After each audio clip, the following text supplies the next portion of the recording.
Hello, ladies and gentlemen, and welcome back to another episode of Gizmo Joe. Today we're going to be taking a look at the Microsoft all-in-one media keyboard. This guy is essentially exactly what it says on the tin. It is a media keyboard. It's meant to essentially connect and enable you to kind of lay this down on your lap while you're sitting on the couch or whatever. You got a built-in trackpad, you got a full keyboard here, and yeah, so if you have a computer or a little Android box or something like that, or a Mac Mini or whatever connected to your television, you use that as sort of a media center. This is a great option to control all of that stuff. So let's just take a quick look at it and kind of go over some of its pros and cons. First of all, you can grab this guy on Amazon. I think in the US they run from about 30 to 40 bucks. Here in Australia, it's probably going to run you about $50, $55, and you can get them at places like JB Hi-Fi or Officeworks or whatever. But like I said, it's a pretty good option. It's not Bluetooth. It is wireless, obviously, because you're going to be sitting on the couch. But it does have a little USB, so a little 2.5 gigahertz little dongle. So it's going to eat up one of your USB ports on your computer or your device or whatever you're using it on. So that kind of sucks, but again, it's a minor sort of complaint. If we take a look at the keyboard itself, you'll notice that over on the left-hand side here, you have a dedicated volume rocker, which is really nice because, it's just easy to find, and you have a little mute button here, and that's great.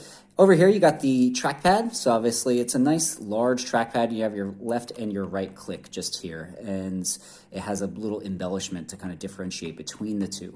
Up here, you have a whole bunch of, control keys up here. So your F keys also function as your, track skip buttons as well as your play pause. And it's got a whole bunch of other stuff. And a lot of the stuff is assignable. So you can go in here and change, what these buttons actually do. Obviously, you got your number keys up at the top and then just a regular keyboard. I mean, there's not much to it. And I have to admit that typing on it feels pretty nice. They're fairly shallow keys, but they're not as shallow as, say, like an Apple keyboard or something like that. It does have a bit of travel, a bit of give to them, and they do feel a bit smushy, which is I actually quite like. I like to feel something when I'm typing, to give me that tactile response. So they are a bit sort of spongy, which is good in my opinion. Now, again, you may not like that, but for me, it works.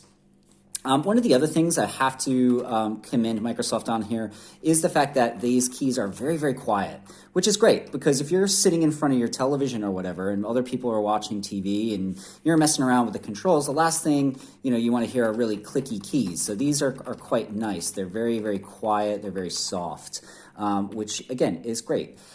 Now, what else about this guy? Well, it does run on battery. So here's your little battery cover there. So you get your two AAAs. So it's not rechargeable, which is unfortunate. I would have preferred this to be rechargeable, but again, a smaller sort of complaint there. One of the other things that I don't particularly like about this keyboard is that there's no like little feet that click up. If you've been watching my channel and watched any of my keyboard videos, you know that I like to have a little bit of an angle when I'm typing.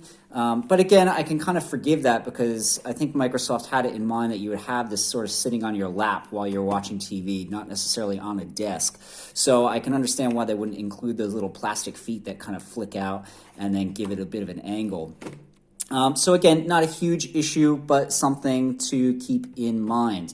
The other thing that is, I think, really, really poor design choice, I guess, I don't know, is the fact that these keys aren't backlit in any way. There's no light from this keyboard at all. Now, if this is a media keyboard, if you're designing a keyboard for me to sit on my couch while I watch TV, I mean, I don't know about you guys, but I like to watch movies and stuff in sort of dimmer lighting, if not the lights completely off to give you that sort of movie theater atmosphere.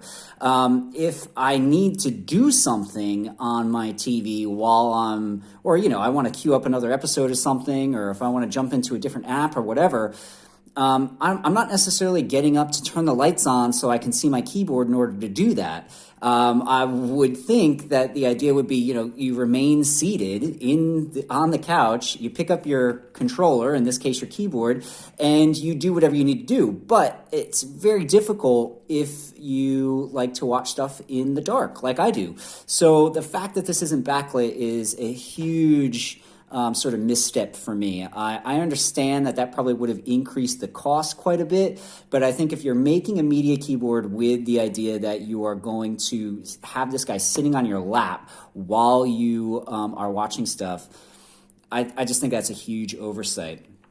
Other than that, I mean, it's a plastic build, but it feels pretty solid. It's not particularly heavy. And, I mean, it's not the thinnest keyboard in the world, but, it does the job. It kind of stays out of the way. And it, looks fairly good. I mean, it's just a black piece of plastic, so there's not much to it.